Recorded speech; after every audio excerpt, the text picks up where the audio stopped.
Welcome to the Women's Connection. I'm Barrie-Louise Switzen, your moderator. The Women's Connection is a program about events shaping women's lives and helping one gain authentic power on a personal or professional level. So won't you stay tuned? Welcome. At one time or another, we've thought about online dating, whether you're single, widowed, or divorced, or whatever. You just never got around to getting married. I guess that makes you single. And I've heard a lot of success stories about meeting somebody online. But there's also a flip side. The flip side is really pretty interesting. Even the FBI has got a link now on their website that talks about the dangers of online dating. Not only that, somebody just confessed to killing over 22 men that she met on Craigslist. So my question to you is, how do you investigate your date? Well, with me is Maria Kauper, and we are going to talk about investigating a date, whether you meet them online or if you meet them in the street or somebody fixes you up. Because how do you know if they're legit or not? And I would like to welcome Maria. Maria, welcome. Thank you for having me, Barrie. My pleasure. You were an investigative reporter. What were you investigating? Well, I spent many years reporting on everything from local stories to bigger news stories. I was a reporter with the Associated Press and Gannett and different newspapers and media wires. And so I reported on everything. And then at one point, a colleague was absent, and I got put on the crime beat for a while. And that was eye-opening because I found all these great tools that people I was using to investigate things after the fact, and I thought they could be used in a preventative way. So from that experience, you started thinking about online dating, or what was your experience with online dating? I did because, at the time, online dating was, we're talking now more than 10 years ago, was pretty new. And I was online dating, and I thought, I really don't know who I'm going out there. I'm taking on good faith that what they're saying in their profile is true. And based on, the news and the line of work that I'm in, I know that people lie, and they lie a lot. And on the internet, you can be anybody. So you really have to do your own homework and be your own bodyguard and go into these things, these situations prepared.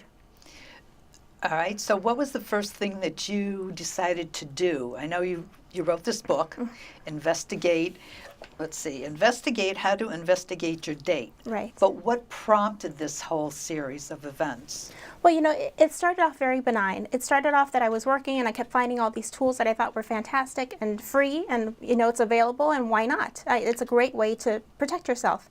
And I started on the book now, it's been like 10 years ago. And since I started doing the research for it and compiling tools and taking notes, and I'd work on it a little bit and set it aside. And it wasn't up until, I'd say now maybe 3 years ago, that I met someone. I actually met him offline, and I thought that he was fantastic, and he turned out to be everything but fantastic. He was a fantastic liar. That was the only thing that was fantastic about him. He wasn't a criminal, but he certainly was a liar, and I caught him soliciting nearly 36 women through Facebook. And my instinct had been right, and I guess I had ignored it because I didn't want it to be true. And when I discovered what I found out, I was still shocked. And I ended that immediately. And life goes on. You get up, you go to work, you do what you have to do. But then he called me, and I thought I was finally getting an apology. And instead, he called to tell me that it was all my fault because I was the one that had found the messages where he was soliciting, and I was the cause of the ending of that relationship. And then he, and as if that weren't bad enough, then he told me that, by the way, your book, InvestiDate, How to Investigate Your Date, is never going to work. You should just let it go. And I was so upset that, I wasn't even thinking about my book at that time. I was just trying to get up and function like a normal, not heartbroken human being. And when he said that, I got very angry, and I slammed down the phone, and I decided right then and there that I was going to finish what I started. And from then to publication was very quick. And before I knew it, I was getting emails from people, and the workshops were filling up even more so than before. So it was a blessing in disguise. That's fantastic. You've identified a couple of red flags, but let's start back with how do you feel that technology has changed the world of dating? Technology has completely changed the way that we date. It used to be that you would meet people through friends, or you would go to the grocery store or the laundromat or wherever, and you would meet someone in a more traditional way, or even at a bar. But nowadays, with online dating and online profiles and phone applications, you can meet people very quickly. There are a lot of online random hookups, and you really don't know who it is that you're getting involved with. Online, you can be anyone. You can fabricate this whole fantastic life. You can find photos that aren't of you. You can find pictures that are of somebody else and pass them off as you.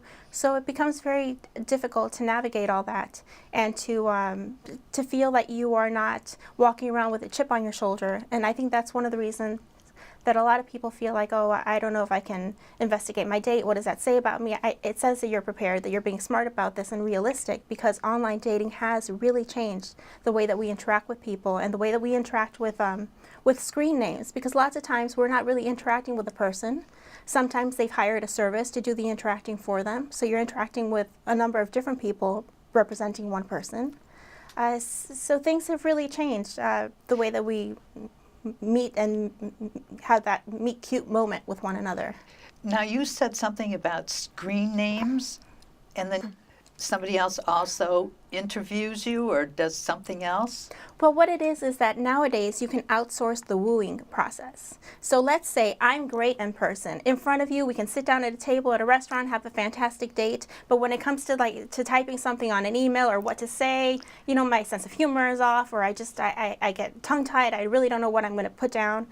You can outsource that. You can hire someone, you can hire a freelance writer, you can post an ad on Craigslist, you can have a friend do it. It's another layer in the whole process, because I might be great in person, but I might not be who you're interacting with online. You might fall in love with the person that's emailing you, and that might not be who's meeting you for dinner. Well, wait a minute. You mean I can hire somebody to write a whole story and have this whole conversation with you, acting as my surrogate? You can have someone to be a surrogate online. I mean, when you go to the date, in theory, it's you. But again, there's so much lying, you never really know.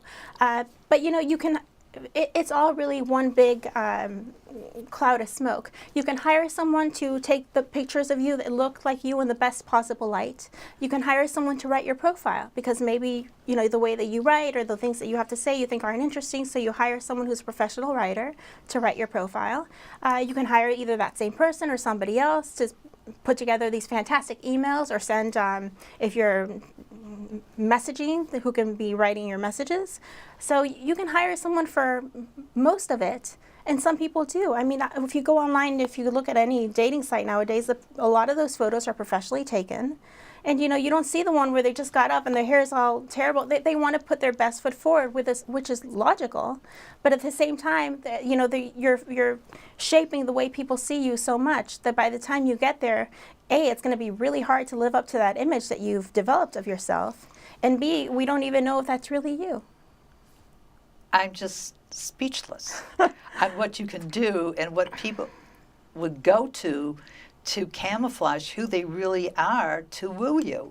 Now, let me ask you, does this happen on both sides of the fence? Do women do this as well as men, or is it just one-sided? No, this happens definitely on both sides of the fence. Women do it, men do it.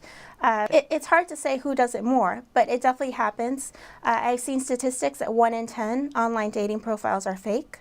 So that alone tells you, how many people out there are manipulating what it is that we see, and in turn manipulating what we feel. And another element of this that isn't discussed but very important is that a lot of times we trick ourselves before we give someone else the opportunity to trick us. We want to believe what the profile says. Wouldn't it be great if this guy is really, employed and making 6 figures, and he really wears these designer suits, and he is great with animals, and he loves children, and he's the whole package. I mean, we want to believe all that, and it's you try not to look for the cat's 5th leg sometimes, because you think like, oh no, this is great, I'm not going to mess with this, and then you're tricking yourself before that person even gives you full green light to go ahead and trick you for on his own behalf or her behalf, depending who you're dating. This is just so phenomenal. what other types of scams do people pull on people? Oh my goodness. You know, the internet is full of all types of people. There are the people who are, you know, there are people that are out to hurt you physically. There are people who are out to hurt you financially. There are people who are out to hurt you for fun because they have nothing better to do. And then there are people who, you know, tell little white lies and don't mean for anyone to get hurt. And then there are people who are completely straight up, fully honest and don't know what I'm talking about. So the internet is full of everything. As far as scams, you know, there are a lot of scams right now that deal with money. There are a lot of people that are going after young people who don't really know what to do with their money and who have come into a lot of it. There are people who pretend to be military people overseas and need money to be able to get some sort of leave papers and return to the United States. Always a scam. Always a scam. There are also people who are preying off older daters, widows who've lost their husbands and are vulnerable and have life savings that are within reach. So there's a little bit of everything happening out there, and you know, daters really need to take the matter into their own hands and protect themselves. And it doesn't mean don't go out there and have fun. It's quite the opposite. I want people to get out there. I mean, I did it. I was always dating different people from different websites. I had a great time, and I never said no because I was worried about something, but I did do my research and I did vet people, and there were some people that just got eliminated off the bat. I mean, if you don't have a photo on a major dating website and I'm on that dating website, you know, you should be just like everyone else. You should have a picture. There are red flags to look for. Not having a photo is one of them. Okay, what are some of the other ones that you would suggest? Because I also want to go back to the issue with seniors, because that is really senior abuse, fraud, etc., Yeah. in all shapes. But what are some of the other flags? If you if your emails, if they're not consistent, if the language is changing constantly, it could be that you have different people helping you construct your emails, which in itself is no crime. I mean, if I'm not a great writer and I want to hire a writer to help me because I want to woo you under the best possible light, that's okay. But there should be some consistency. I should be the editor reviewing these things before it's going out to you. If you are saying things like, I love to go outdoors, I love to travel, and then all the travel pictures are, you know, you and your bathtub filled up with water and flippers, that doesn't equate a trip to Aruba. You know what I mean? You really want to see, and if maybe they can't afford to travel, but it's something that they like to do, they like to travel around the city, okay. If you're in New York City, there should be pictures of you in Queens, maybe you're out in Coney Island, maybe you're on the Upper East Side, there should be pictures of you doing something else other than around your apartment, you know, those selfies that people take. You know, that's not traveling. So it's making sure that the language matches the actions. You know, one thing that we've gotten away from is the whole being able to read somebody's body language, which accounts for more than 80% of communication. Because you're meeting someone now online, there is no body language to detect, to dissect, to read, or to read into. So you have to base it all on what they're telling you, but what they're telling you is very carefully, in theory, very carefully designed to put their best foot forward. So you have to, you know, take the moments where you see somebody offline to gather all those clues very quickly and continue to keep an open eye as to what is going on, how things develop. Little things like, you know, how he or she may treat a waitress, to are they charging tomatoes every time that you go to the supermarket, or are they using cash? You know, it's paying attention to the little things that seem insignificant, but when you put them all together, really have a story to tell. Well, let's go back to the restaurant and how they treat the wait staff. Yes. All right. To me, a red flag would be, oh, I forgot my wallet. And, you know, and he's taken you to a very pricey restaurant. What do you do in a case like that? You know, sometimes you get stuck in a situation that you help to create. You know, you end up getting stuck at an expensive restaurant. I think that when you are dating someone new, you don't go to an expensive restaurant. If it's a first date, you meet for coffee. You meet for something that's a quick in, quick out. Because if you're not having a good time, either one of you can say, oh, you know what, look at the time. I just realized I have to go. I think it's perfectly okay to cut a date short. And I think it's perfectly okay to do something that is not lengthy on many of the first few dates, like up to date 3, 4, 5, whatever that you're comfortable with. I think when it gets to a situation where you're stuck and the bill's here and he's suddenly forgot his wallet, well, you're in a social situation that's awkward. At this point, someone has to pay the bill, and if you have your wallet and he doesn't, that's going to be you. However, the next time that you go out to dinner, you should say something like, a friend like, hey, last time I paid, let me see the wallet. Even if it sounds like it's maybe a little bit brash, or then add some humor to it, make it funny, make it like, oh, mister, you're not sticking me with that bill again, or whatever, but make sure that you're not in that situation again where now you haven't done any type of homework and the bill comes and you're stuck with it again, because now it's your fault. Because it's okay that something like that happens to you once, but you're responsible for how you act in certain situations. And if you're in it again, then that speaks more of you than of this other person. Would you have the person come to your home to pick you up, like if you live in a doorman building, or would you meet them someplace that's neutral? I would never have someone come to my home. I would meet them someplace that's neutral. I don't want them to know where my home is. I don't want them to know what my last name. I'm a little screwed now because I wrote this book, but I would never want them to know my last name. Like I would want to meet a neutral ground, and I think that's really important, especially when you live someplace where you have to drive to meet someone. It's not like, oh, I'll meet you at your place and we'll drive together. No, absolutely no. You will meet that person at the neutral location, and you will drive each other independently home. You're not, it's not a carpool lane, it's a date. You get there on your own, you get yourself home on your own, and everything's fine, everyone's happy, everyone's safe. Well, now, for example, if I went online, how do I pick a name that nobody's going to know? Because if you Google me, or if you look at my picture or take a picture of me, I'm all over the place. I'm Right. all over the internet. Well, in your case, it might be slightly more difficult. You would have to choose a photo that's a different angle and a different look than what you normally do. But that's still you, because again, we want to be honest. We want to put our real selves out there so that we can get dates that match what we're looking for. But there are a lot of things that people can do now. For example, Google image search, where you can drop in an image and see where else it's being used. So you would want an image that has not been used yet. That is your image, that's clearly you. And that's one thing that I would suggest that you do. You would pick a screen name that's representative of something that you like to do.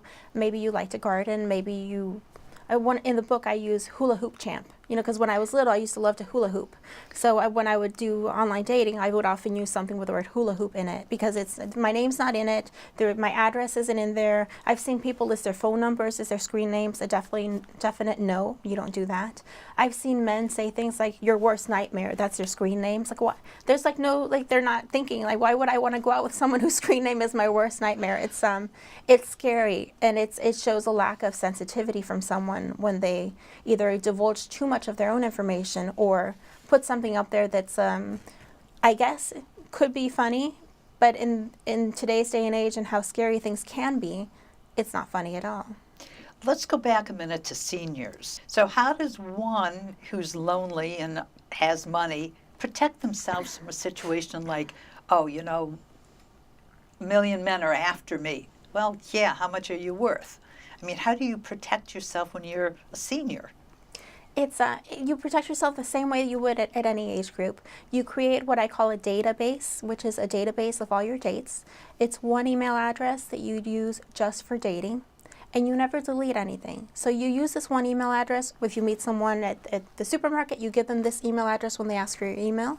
If you meet them online, you're always emailing all that information, streaming into this one particular email address.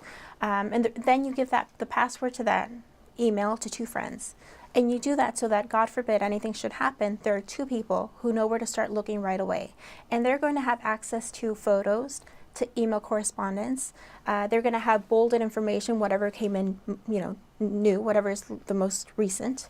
And they'll also have a history there of who you've gone out with before. So it's a good way for people to protect themselves, as well as, let's say you're out on your date, you can email yourself and say, out with John, 5'11", teacher, moving to such and such a restaurant. So now you haven't bothered anyone, you're not disturbing your friends, but you are keeping a record of where it is that you're going. Because it's cell phone technology, God forbid they need to subpoena some sort of cell phone records. They can track towers. They can help. It can lead people back to you. So that's covering one of the safety angles of it. The other thing is, how do you protect your money? And one of the main ways to do that is to not put it out there, to not flaunt it. You want to create, like, for example, an email address. I wouldn't do like richheiress.com. You would do something that's, like Susie Gardens 123 at Yahoo, or whatever it is that you want to do.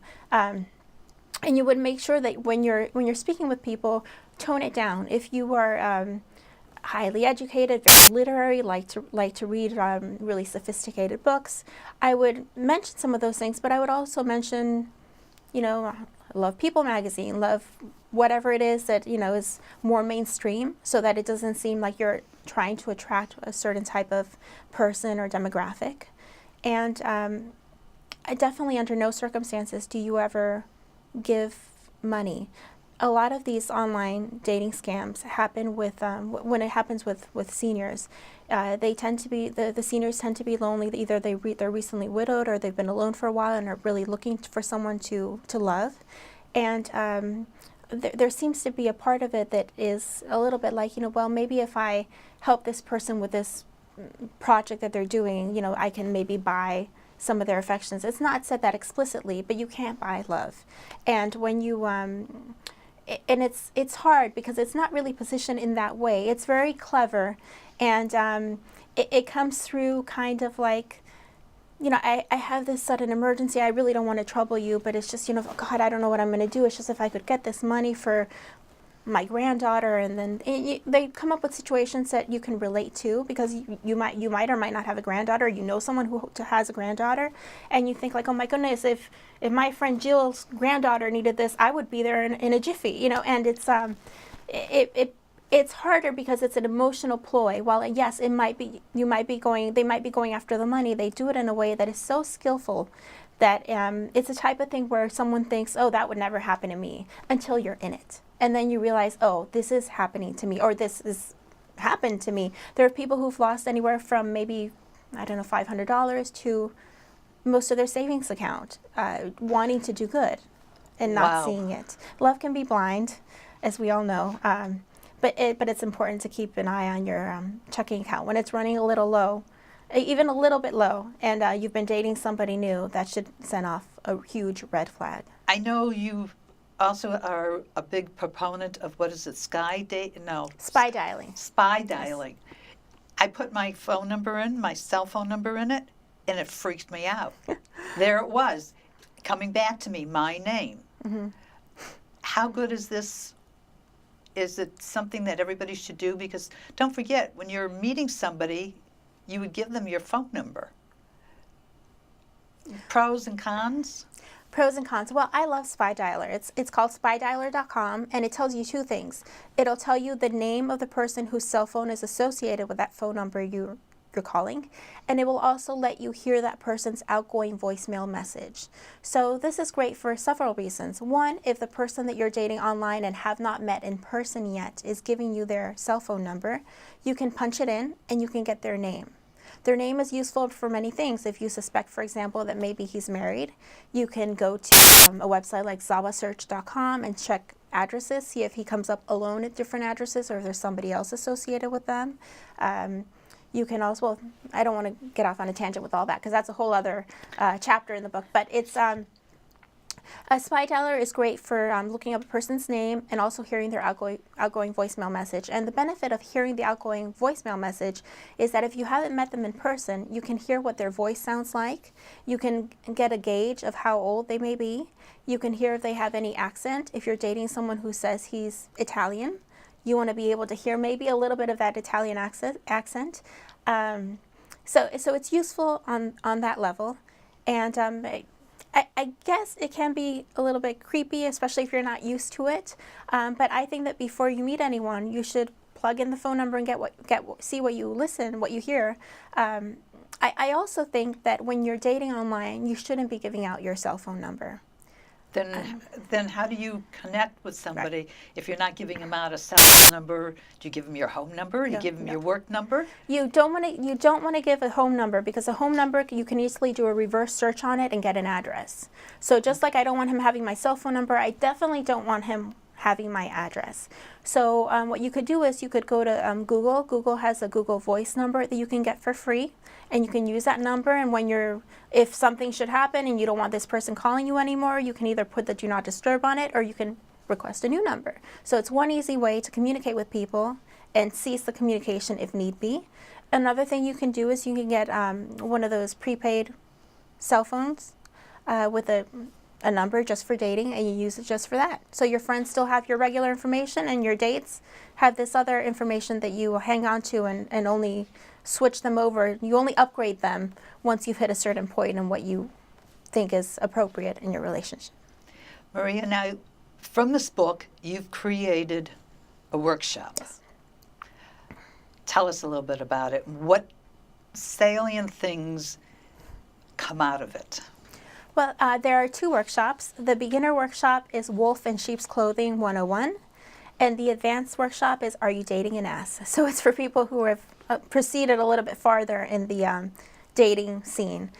Basically, the first one teaches you how to use Spy Dialer, how to use Gender Genie, which is what you go to this website. If you Google Gender Genie, it'll come right up, and you can copy and paste a portion of an email that you've received into the Gender Genie box, and then you hit send or OK, and it'll tell you if the text was written by a man or a woman. So this is helpful if you think that someone else has been doing the emailing for you.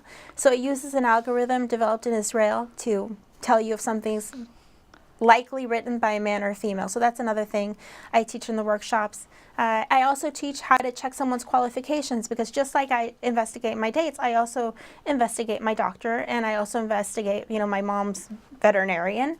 And I like to research things. Companies where at the times I'd say I'm going for a job interview, I thoroughly do my research. I know things about the company. I know things about my prospective boss. So I think it's anyway, in the workshops, I teach tools like that as well. And also in both of them, I go over tools like FamilyWatchdog.us and CriminalCheck.com, which are national registries of criminal sex offenders. And if you don't know a person's name, you can search by your zip code or by a zip code, and it will pull up the different people with pictures as well as information on the crimes that they committed. So it's a great way to get to know, if you're in a certain neighborhood or new neighborhood, what's around you and what to steer clear of. Now, are these databases international, or are they just local here in the States? They're national. They're here in the United States. Some of them omit certain states, and you'll have to go to each one to see which states are omitted. But it's a great starting point for information. Online dating is a lot of fun. I'm the biggest proponent for online dating, and I think, my personal opinion is, you're just as safe on Craigslist as you are on any other paid dating websites. It's the same people. When I was on different dating websites that were paid, I would also date on Craigslist, and I would have all these photos and information streaming into my database. So I can tell you that the same people that were sending me photos on the paid dating site were also sending me photos on Craigslist, and many times the same photo. I just think that there are dangers involved with everything. And those dangers are found. It's kind of like when you visit someone and they lived in a community with a gated community. You think, oh, well, they're safe because they live in a gated community. No, that just means there's a gate. That's all that it means. And it's kind of the same thing with a paid dating website. Oh, you're not any safer because you paid to belong. It's the same people. You're in the same dangerous situation that you are if you hadn't paid. So you have to be careful. In fact, sometimes I feel like you have to be even more careful, because there's that prejudice, that belief that, oh, I'm safe because I'm on a paid dating website, where that's not true. You're just as safe and just as unsafe on all these websites across the board. In the closing moments of the show, what would you like to leave the audience with? I think the most important thing is to be your own bodyguard. I want people to get out there. I want them to have fun, but I want them to have done their research, so that's one less thing that they have to worry about, because they know that they vetted their date And but that doesn't mean close your eyes and pretend you don't hear or see anything as the date progresses. But I want them to go out there, have a good time, and stay safe, and know that it's their responsibility to be very involved in making that the case. Well, thank you so much Thank for you. joining me here. It's been an eye-opener. I mean, I'm going to go play with all these different websites and see where I'm listed, let alone somebody else who comes into my life. Love to hear from you about your experiences of online dating. Hope they're all the best. Look forward to hearing from you. Bye now.